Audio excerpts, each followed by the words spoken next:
Okay. Hello, everyone. Good morning, good afternoon, good evening. Not sure where you are in the world right now, but you are very, very welcome to our second series of API-related webinar. The first one we had was around 2 weeks ago, but based on your feedback, turnover, and quite a bit of messages to host the second iteration, we're doing it now. So the rules now are the same as last time. The host will be myself, Daniel Mintz, and the main speaker will be our priceless colleague from the development team, Vanya Arikutaram. The session will consist of two parts. The first one will be basically Vanya's guide into the world of APIs with all sorts of explanations how to work with them, what they are, what are the various APIs that are developing within OpenWeather, and of course, a live demo of how to make an API call and basically everything around it. And later there will be a 10-15 minutes Q&A section. So please, please, please drop your messages in the chat and in the Q&A, and we will pick them up towards the end of the session. Uh, just quickly before we start, I'm sure you know, but OpenWeather is one of the leading world providers of meteorological data and analytics, working across all sorts of the sectors with a very big foundational presence. We support more than 12,000 individual researchers, developers, students from thousands of universities worldwide. So we're really, really trying to make sure that data is used for good and the data can end up in places where it's really needed. And one of the reasons for making this API again is to make sure that everyone who wants to make their first layer of weather intelligence can do it utilizing our data. So I hope you'll enjoy webinar. Again, please drop your questions in the chat and we'll pick up on them later. And I believe enough of the words and let's start some action. Vanya, over to you. Yeah, thank you so much, Daniil. I will just quickly share my screen. And yeah, okay, great. Can everyone see my screen? Okay, Yes, amazing. okay, that's awesome. Yeah, so yeah, like Daniil said, I'm Vanya Arikutram from the development team. And today I will be taking you through the world of APIs. So we're going to start with a bit of what are APIs, how they're used, why are they used, and then I'll also be diving in to best practices, how to manage, API requests, and we'll finish up with a live demo where you'll be making your very own API call using OpenWeather's APIs. So let's get right into it. So what exactly is an API? So an API essentially stands for an application programming interface. And while that may sound a bit technical, the core idea is actually pretty simple. So think of the API like a waiter in a restaurant. And so you, the customer, would look at the menu and place your order. And so the waiter that takes that order to the chef who prepares your food, and he will also bring it back to your table. You're not the one going into the kitchen and you're not the one telling the chef how to cook. The waiter handles all of that. So an API works kind of similarly. So think of it as a messenger that allows two different software systems to talk to each other. It sort of defines a set of rules, like a shared language that lets applications send requests and get back responses to you as the user. So if you look at the diagram on screen, at the top, you see a user sitting at a computer, maybe on a weather app in their browser like OpenWeather. And when the user wants to say check the temperature in their city, their application or their device will essentially send a request to the API, which acts as a middleman, receives the request, and then forwards it to the server, which in this case would be sort of a weather database. And then it brings back the response, which is the temperature data, back to you, the user, and that's displayed on your screen. You don't directly access the database or the backend, and the API essentially fetches the information on your behalf. So whenever you're using, say, an application to check the weather, track a package, book a ride, there's a high chance that there's an API working behind the scenes to make that possible. And in this webinar today, we'll be looking specifically at OpenWeather APIs later on, which let us pull real-time weather data from the system. And we'll also kind of explore how to use them effectively. So now that you know what an API is, let's talk a bit about why they're so important. So especially in the kind of applications we're going to build today. So firstly, APIs simplify integration. You don't need to reinvent the wheel every time you want weather data, or you make a payment, book a cab, or even log into your own system. Someone else has already built that system to either access data or a service, and APIs let you connect to it with a few lines of code. Secondly, they speed up development. So instead of building an entire weather engine from scratch, you can simply call OpenWeather's API and get the data instantly. So this means faster, application processing time and also, less of a headache on your head to build everything from scratch. Thirdly, APIs enhance security. So they act as a controlled gateway between your application and the external service. So essentially, if you're the one who's building the API, you don't give users direct access to your database. And that's how companies protect malicious actors or, bad actors coming in from accessing their proprietary data. And so this API kind of acts as a filter, which enforces rules and permissions. And finally, and one of the most important ones, was API supports scalability. So as applications grow and the number of users grow, it allows you to sort of break up the system into manageable parts. And this modularity is key to building, large applications and ensuring that you can make a payment within a few seconds, get weather data within a few seconds, and so on. So in short, APIs are sort of how modern applications stay connected, efficient, and secure. And that's exactly what we're going to explore next. And let's take a bit of a look at what APIs OpenWeather offers. So at the core of the platform is the OneCall API. And this is essentially an all-in-one service, which gives you the current, historical, short-term, and long-term forecasted weather data, as well as severe weather alerts and weather overview with a human-readable summary, making it the ideal integration for a wide range of use cases. It's perfect for developers who want to simplify integration while accessing rich weather data sets. Then we also have the current and forecast weather APIs, which is something we're going to be using today later on in our demo.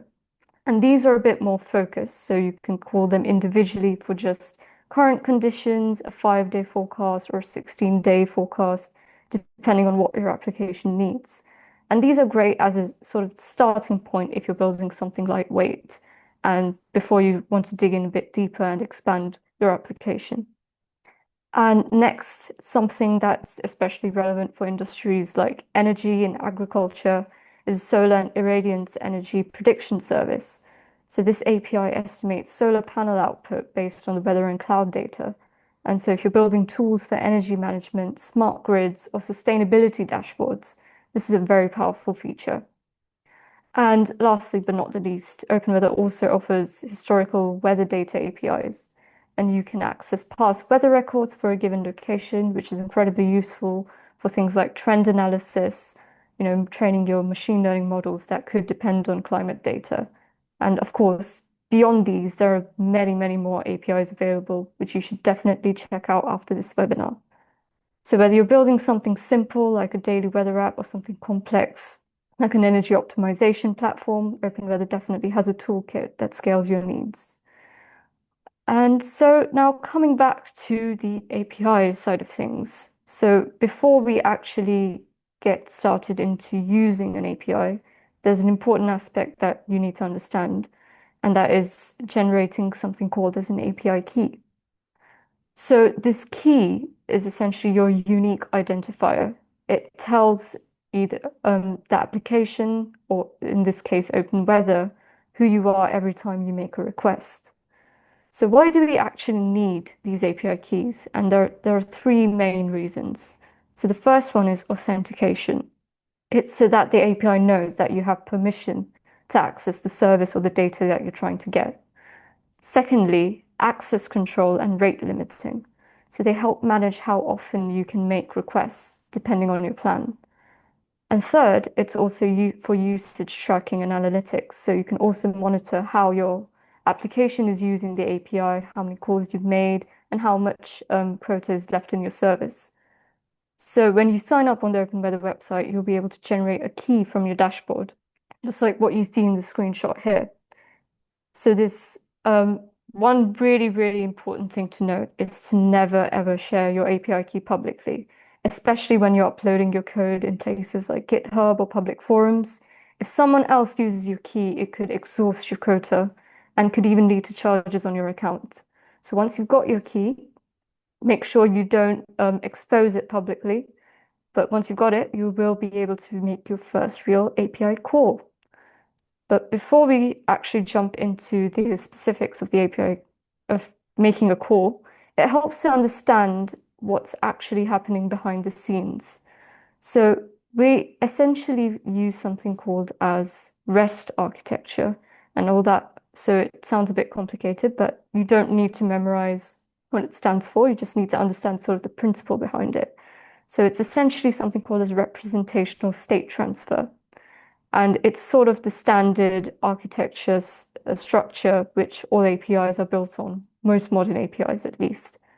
And so what you really need to know is that APIs expose something called as endpoints, and these endpoints respond differently based on the type of operation we ask them to perform.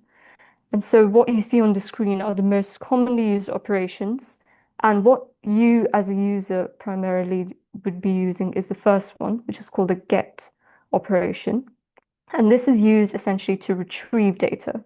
So it's kind of used in cases where you're asking, hey, what's the weather like in New York right now? You're not changing anything, you're just reading data from an existing service or system. And this is what you primarily will use as a user. Second, there is something called post operation, which is used when you want to create a new resource, something like submitting a form where you're adding data and sending it across. There are also a few less commonly used ones as a user, but put and patch are both used to update data. Patch is typically for partial updates only. And lastly, we have delete, as the name suggests, removes data.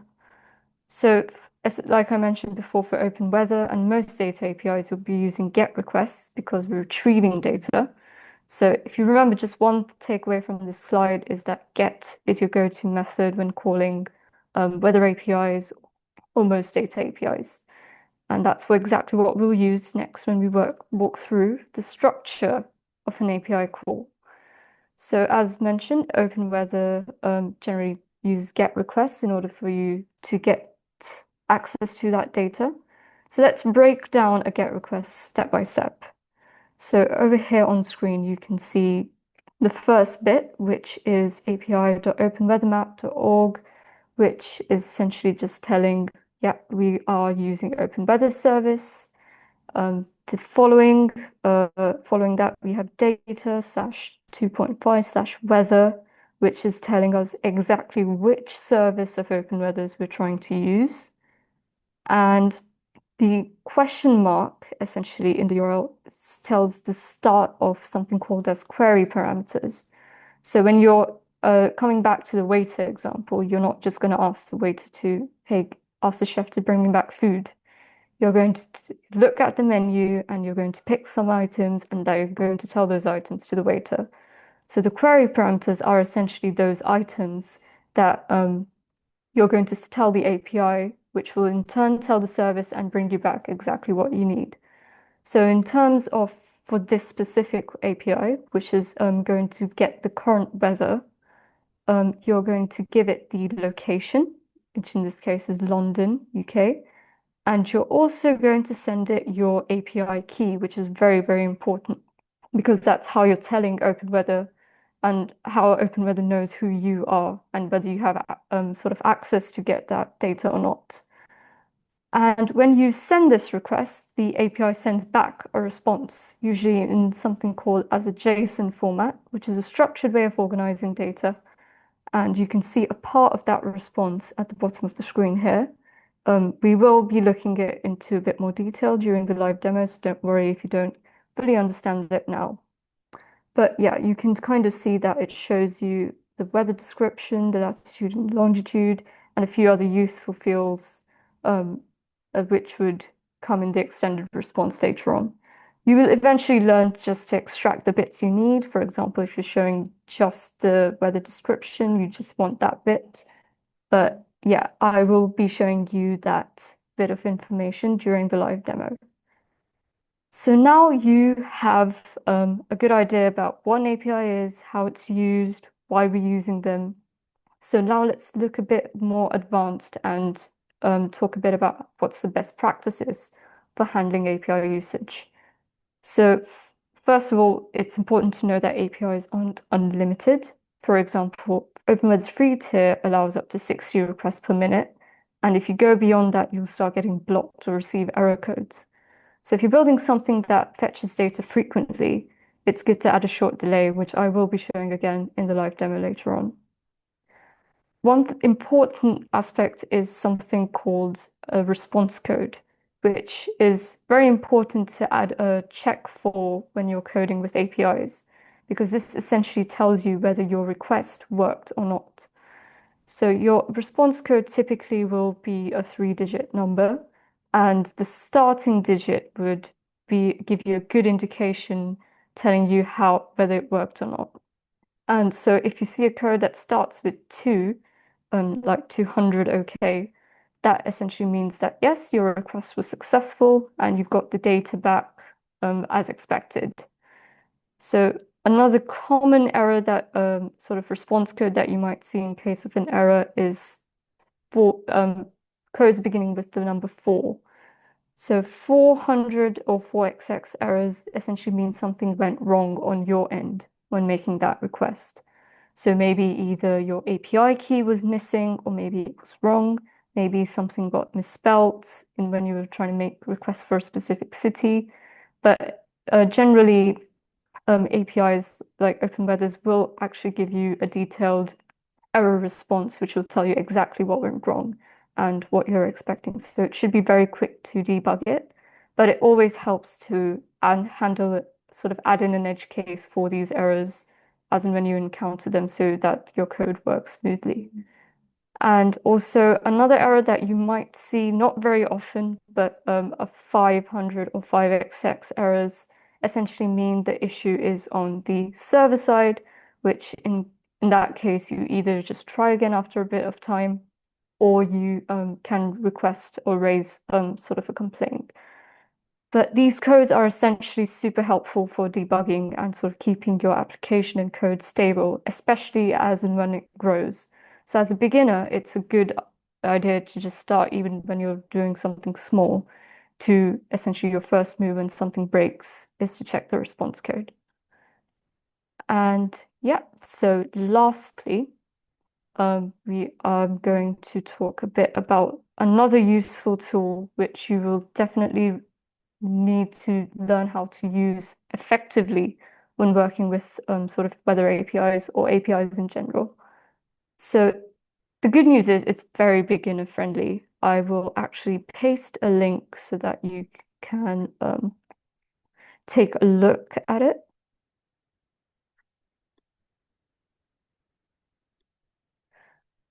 Hang on a second. I seem to have lost the chat somewhere. Yep, found it.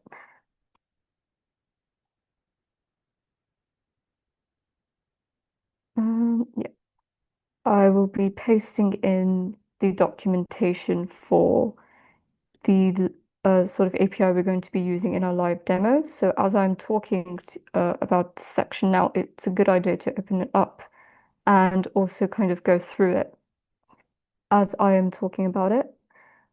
So yeah, so you can kind of see that, yeah, there is a table on the slide right now, which is, it sort of consists of what are the most commonly found sections in API documentations.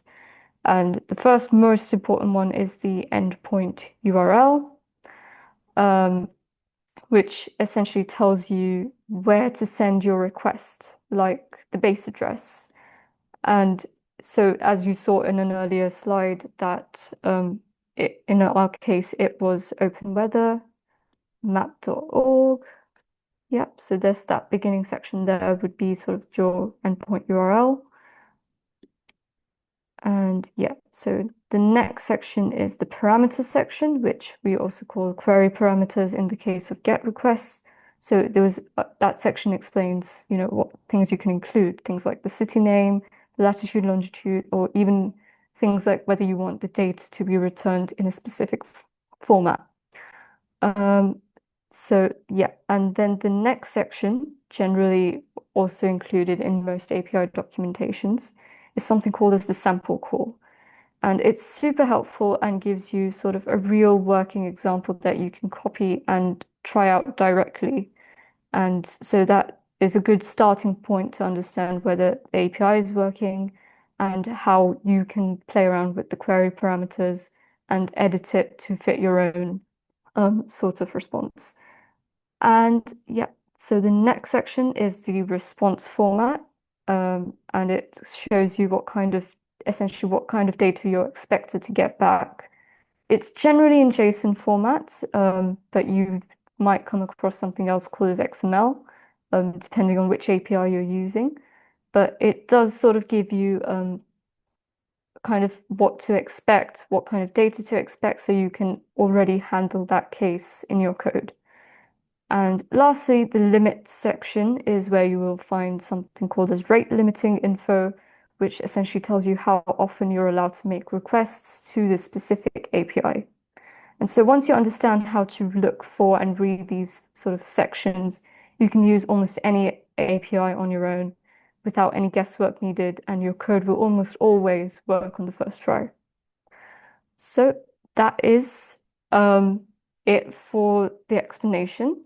I will be pasting a link in the chat, which will take you to where we will be making our first API call. So the tool we're going to use today is essentially something called as Google Colab. So you will be required to sign in with your Gmail accounts. But don't worry, after you've done that, you can start using the code as is. I will just quickly share my screen so that you can take a look at the code. Okay, great. So once you've clicked on the link and signed in to Colab, which is essentially just a tool that is generally actually used for model training, if you've not come across it before. But it's also a good way to just start working in Python, which is the language we'll be using today.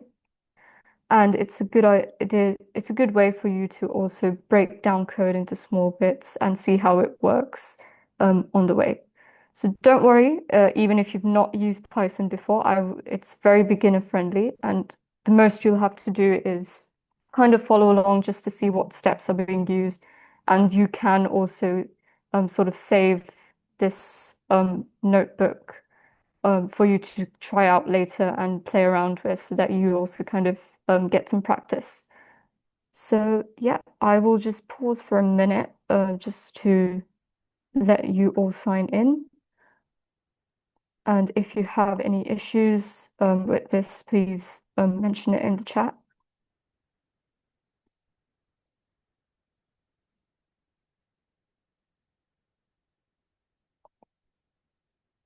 And yeah, if you've got to the stage where you can see the code, see the notebook that I'm sharing on my screen, just drop a message in the chat. That would be great so I know when to move on.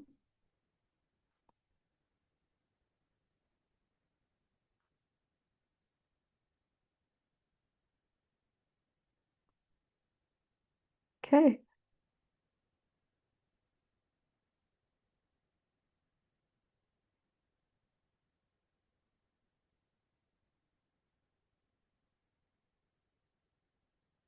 Okay, great. I do see a message that, yeah, some of you are done.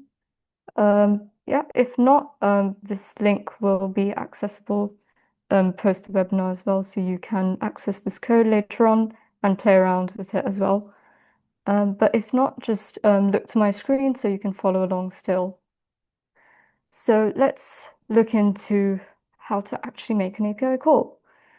So the first step is to, in the case of Python at least, is something called as porting libraries. So Python, kind of like how APIs help you not reinvent the wheel, libraries help you also access bits of code that you wouldn't want to keep on writing over and over again, and someone's made the solution simple. So we're going to import 3 libraries today, just to help us make our first API request. The most important one is the request library. So this is the thing that will actually be executing your API call and will be essentially acting as an API itself. It will be essentially sending the data from your code to the API, which will then take it to the server. Secondly, we'll be using the JSON library, and this is primarily for getting the response back and formatting it in a way that is a bit easy for you to kind of understand and look at. And the last one is something that is specific to Google Colab, which will be showing you how you can use your API key without exposing it in the code so that you can still upload it to GitHub directly, and not worry about your API key being exposed over there and someone else accessing it. So let's look a bit into that. So for the purposes of this webinar today, we have provided a key which will be deactivated at the end, but feel free, there will be a small demo to show you how to set up your own API key and get access to sort of free weather data at the end. So you can still use this code at the overall, which I highly encourage you to do. So if you're on your screen, you will find a small symbol over here called secrets. If you just click on that, you will have a panel open up. So you will essentially be able to add something called a new secret. So yours will probably be blank. So this will essentially allow you to add a new API key. And I will provide you the actual key over here just a second. I will paste it in the chat so you guys can access it in your code. So you essentially just paste the key over here. You can name it whatever you want, but you have to make sure that you change it in the code as well. And yeah, once you've got that, you also need to make sure that you've given Notebook access so that your code can actually read from over here. And then you can hide it so that if somebody else comes across your laptop, they won't be able to see it. And yeah, you then should be able to run this bit of code. But yeah, so when I'm explaining a bit of code, just make sure you run that bit. And you should see a small green tick over here, which says that your code has executed successfully. So essentially what this did was you have placed your API key in a secure place. In this case, Google Colab has its own secure storage, and you're allowing your code to read from that secure storage by giving Notebook access over here. And so if someone else gets access to this notebook, they will not be able to run this without it being linked to this secure storage that is associated only with your account. So even if you upload this bit of code to GitHub, or even if you're, asking for questions on Stack Overflow, they will not be able to use your API key, which is very important. And this functionality is generally available in different ways in different programming languages. On your own system, you will be creating something called as a .environment file, which will essentially act as your secure storage, and your file can then read from over there. So now that you have your API key, you can now make your first API call. So this bit of code over here it has everything you need to make your actual first API call and get back weather data. So you can set your latitude and longitude. I've put Bangalore because that's where I am from, but you can feel free to change these numbers to wherever you're based so that you can get the current weather for your location. And this bit is, as I mentioned earlier, the base URL. So if you remember from the previous slide, we had this bit of information telling us which API we're calling, followed by the query parameters, which in our case are the latitude, longitude, and of course your API key. So this essentially plugs in these values into this long string. You can also just type the whole thing as a long string and save it in a variable called URL. This just sort of makes it a bit more flexible for you to change variables individually instead of having to edit the whole string. But now that you've got essentially your URL or where you're going to make your API call, you can use the requests library, as I mentioned earlier, to make a GET request and pass in this bit of information to essentially get your response.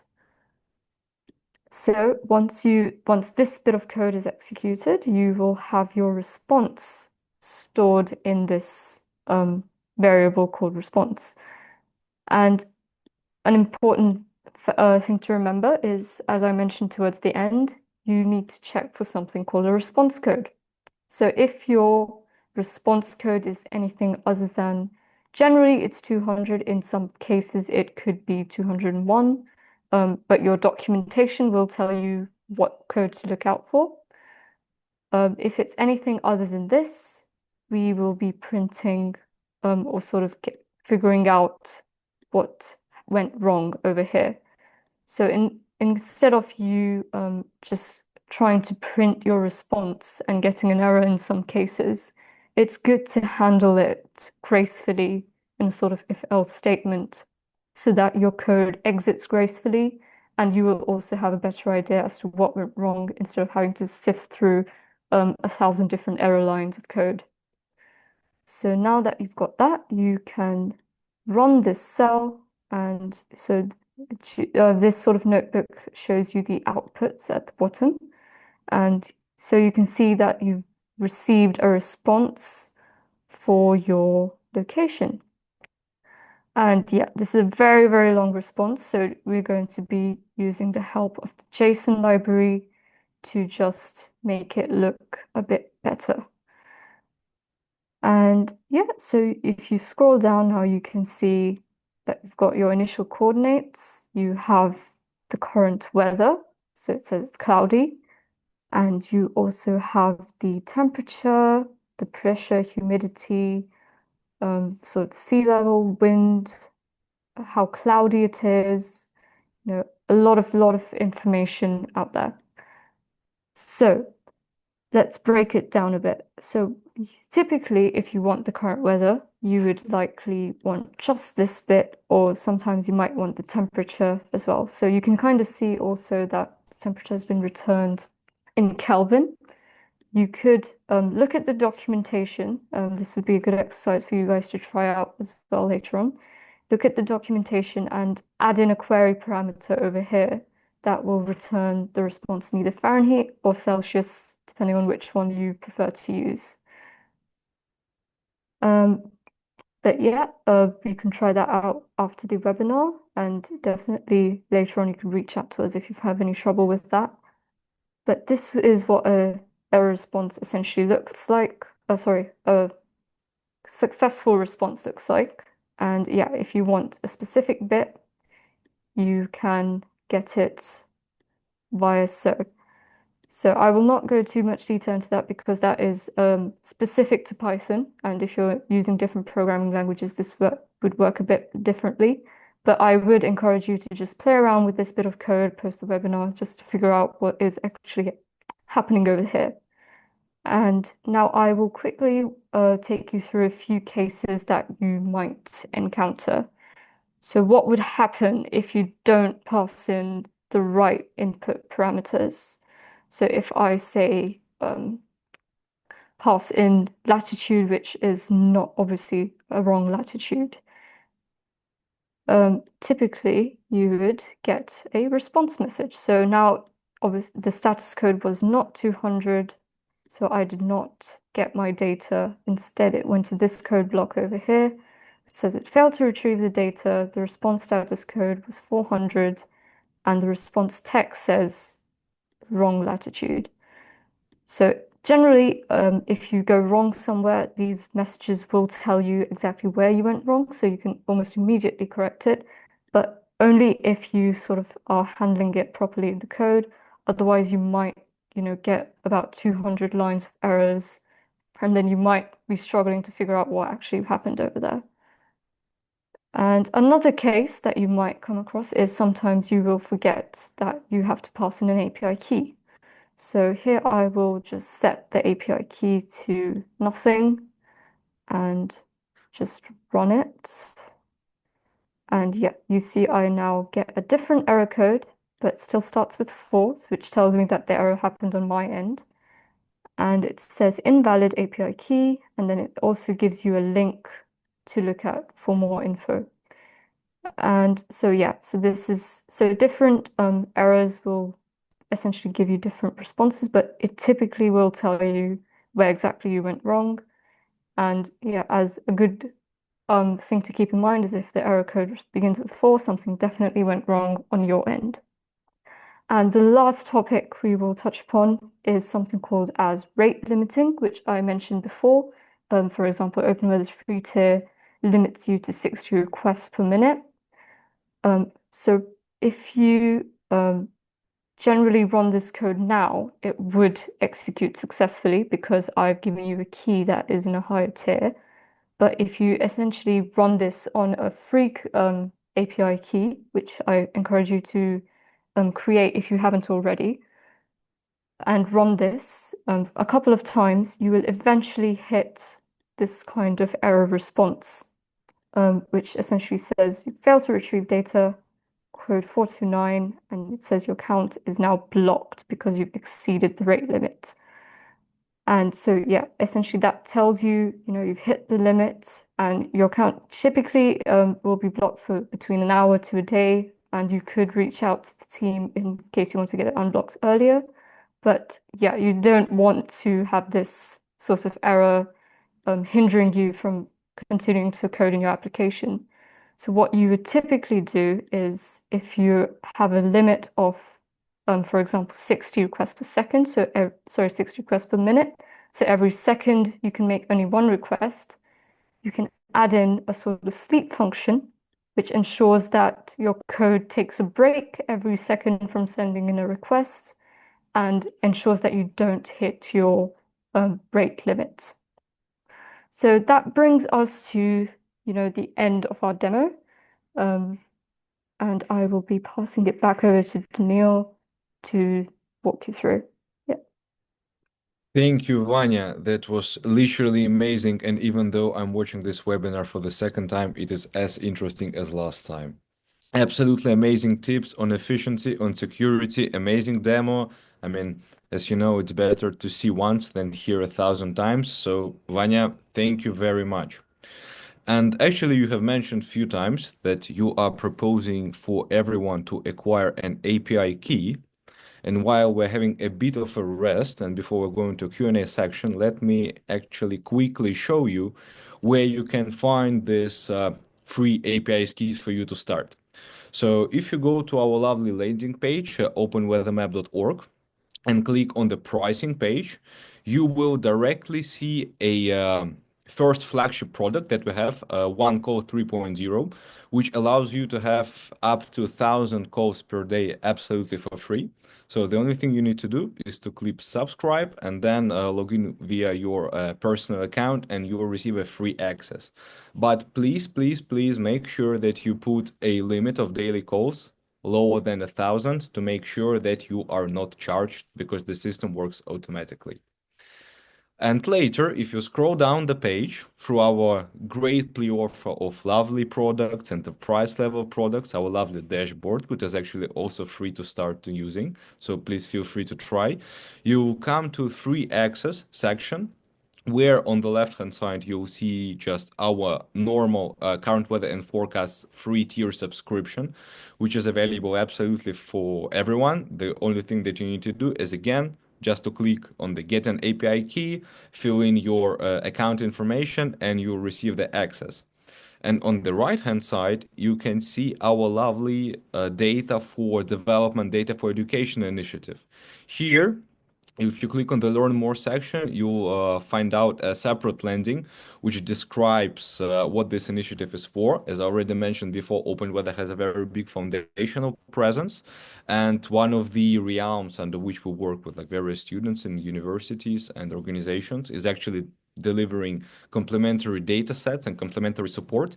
And a lot of this is coming through our student initiative, which gives access to both developer and historical weather collections. So if you're a developer, student, researcher, and you have any project that you would like to have data for, please go directly to the website and receive your access by just filling out the form here. Again, you will need to sign in, or please drop us a mail with explanation of what your project is, what your requirements are, and I'm sure we'll be able to navigate the best way to help your research and development. Well, now you know where to get your API key. Again, remember, never share your API key with anyone or online because this is a privacy issue and privacy should come first. Well, I believe I could stop sharing my screen now and we could actually come to the Q&A section. And let me start here with a question from John. And John is asking, what could be a real use case of a weather APIs for business? Amazing question. This is exactly my part of the job because I'm a business developer and I can give you some insights here. The way you could think about it could be, I would say, in both ways. The first one is operational management and operations, and the second one is strategy. From the operations standpoint, weather can be integrated in such a great amount of areas and projects. Again, I mentioned that Open Weather is working with more than 7 million clients across all sorts of the industries, meaning the amount of use cases in there is a lot. For example, as you probably know, our spending habits and consumer habits are very much reliant on the weather outside. So what are you buying? Whether you are going to shop physically or you're ordering online, this all is very dependent on whether it's shiny, cloudy, rainy, or any other weather events happening. So by integrating weather insights within your sales modeling or marketing modeling, for example, you can make sure that the weather outside always works for you and give you an additional layer of customer insights of what you have to market, where and what you have to ship, and basically create your demand and marketing efforts more efficiently. On the other hand, you can imagine that floodings, heavy rainfalls, heat waves, and big winds could, for example, disrupt your logistics operations. So, utilizing a layer of weather intelligence, you can make sure that your assets and your drivers and your workers are always safe and arrive everywhere where it's needed on time. The same thing can be implemented with the energy efficiency, especially with the renewable energy, because solar energy generation, wind energy generation, hydro energy is reliant a lot on the weather conditions on site. And again, if you want to make this more predictable, the only way is to go towards the layer of the weather intelligence, which, by the way, Open Weather is providing. And from the strategic standpoint, I believe you have heard a lot within the news how many, unfortunately, of adverse weather events happening globally. Floodings, heat waves, absolutely disastrous fires in Los Angeles recently, floodings in Valencia. They just show like one more time that unfortunately within the years weather is becoming more and more dangerous, not just for our assets, but for our lives and for our cities and for what's around us. And from the strategic standpoint, it is very important right now to consider climate insights as your basis for making a decision. For example, what drainage systems you need to use, what should be the shape of the city landscape, for example, where trees need to be put in order to avoid the heat waves problem. So it's a great play offer of insights and optimization that can be done utilizing the layer of weather intelligence. So I usually like to say that The only limit to this day of utilizing weather is actually your imagination. Because again, from just building a weather app and creating a more advanced demand model to 100 years climate projections for smart city modeling, weather can be of great use and benefit in all of these cases. I hope this answered your question, or I went into too much details, but this is my topic that brings me on fire, and I hope that this brought some interest to you as well, and maybe you will develop some amazing and innovative climate solutions in the future. Okay. Vanya, do you see any questions that you would like to pick up? Yeah, one that I come across a few times is what types of weather data can I access through OpenWeather's APIs? So you can go and essentially kind of explore um, on our website as well, but I will post a link for you over here so that you can essentially kind of see what all products that OpenWeather offers. But yeah, essentially we offer everything from, dashboard, current and weather forecasts, historical data, weather alerts, maps, energy prediction, pollution, which is something I heavily used as a student for my master's thesis, which was very helpful. So if you are a student and looking to use APIs in the project, you should definitely look at our student initiative. Um, yeah, so I hope that answered that question. Another question that I see popping up a bit is how accurate is OpenWeather's forecast data compared to other providers?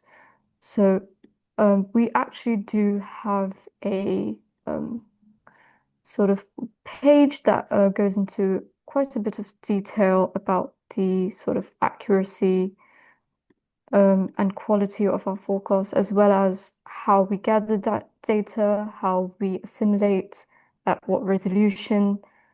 So if you want to take a deeper look into a specific aspect of it, that is the link you should definitely go to, which since it also talks a bit about how we get our forecast, how the modeling works. And so if that's something that interests you, you should look into that. Yeah, so another question is what programming languages or platforms are best supported for integration? So APIs are virtually built so that most programming languages have a way to integrate them because pretty much all applications require APIs to talk to other services. So just one of the ways I showed you was in Python, but if you would actually like a more beginner-friendly sort of way, a non-programming kind of way to use APIs, I would recommend something called Postman, which essentially there is a small demo as well on the web page to get you started. And you essentially just don't even need to code, you just need to plug in the URL and query parameters, and yeah, you will immediately get the response. So that if you're not into programming, that is a good beginning for working with APIs. But if not, yeah, Python is generally the most beginner-friendly programming language, and it's very versatile. You can build quite a lot of applications from there. Yeah, I hope that answered that. Um, another question here I can see is, can I customize alerts for specific weather events, such as rain, wind, or extreme heat? That is a really good question, and that is definitely something that I think a lot of projects and small weather apps involve, alerting systems. So you can not only do that in your code, but OpenWeather actually offers an alerting service, which you can also utilize pretty much directly. I will paste a link for the documentation for that in the chat as well.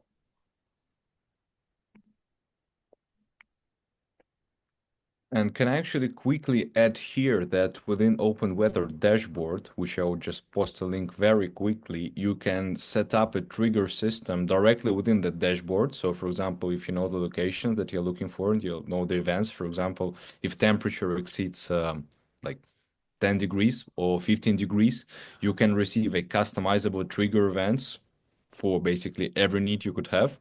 So you could try it both with a via the push weather alerts, where it will be mainly government weather alerts and alerts created by the open weather model.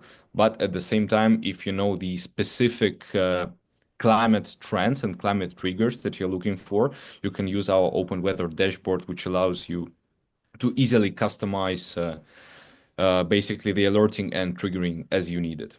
Sorry, Vanya. Yeah, no worries. Yeah, that was a good addition to that. Yeah, let me just take a look at some of the other questions.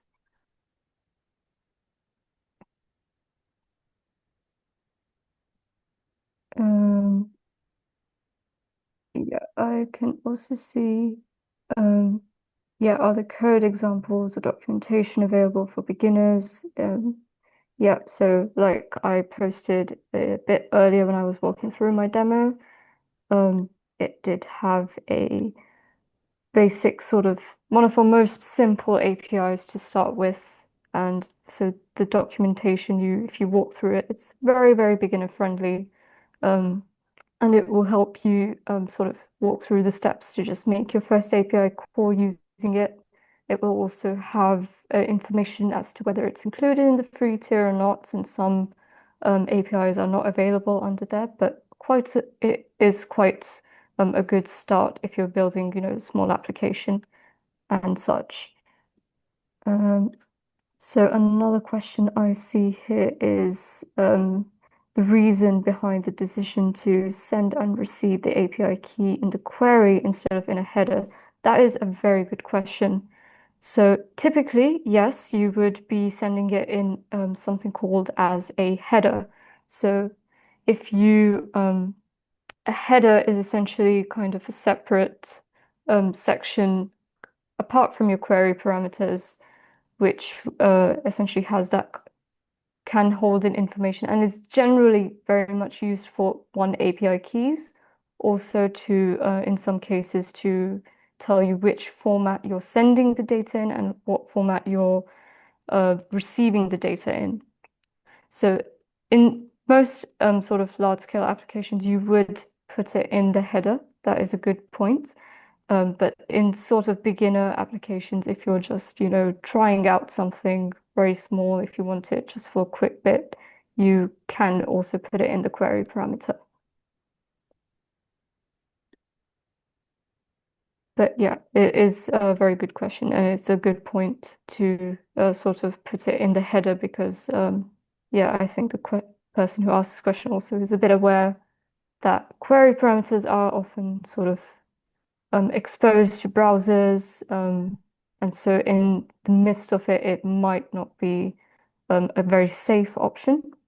It also is something because you would be putting your API key in the full URL. Let me quickly pick up the next question, as I can see that DM is asking. So from one DM to another DM, I'll take this one. So what are minimum requirements to connect weather stations to open weather maps? So this opportunity on a website. Amazing question. And indeed, we have a specific program where we are working with our individual users who are having their private meteo stations, and we could connect them basically to play offer of our data sets, and in exchange provide you with some complementary subscriptions and basically data provision. If the question is what are the requirements, I can say that all of such, I would say, collaborations and synergies are making on a per project basis and a per case basis. So if you would like to try and if you'd like to have start a conversation with us, we will be more than happy. This is a big program. This is a live program. So please just drop me a separate email and we could discuss the topic. Regarding the amount of meteo stations that we have around the world, it will be very hard to say specifically because the way open weather model works is in such way that we gather data from all sorts of data sources. So it's not just weather stations, it's satellites, it's national and local meteorological agencies, it's private weather stations, it's radars. So it's smart data sources. So to be honest, it's a very, very big amount of data sources. In general, I believe there are more than 600,000 or 700,000 data sources that are all getting fed into the model. So it will be hard to say how much of this is specific weather stations. But again, please directly reach out to us if you would like to consider this weather station collaboration. We will be more than happy to pick up here. Thank you, DM, for the question.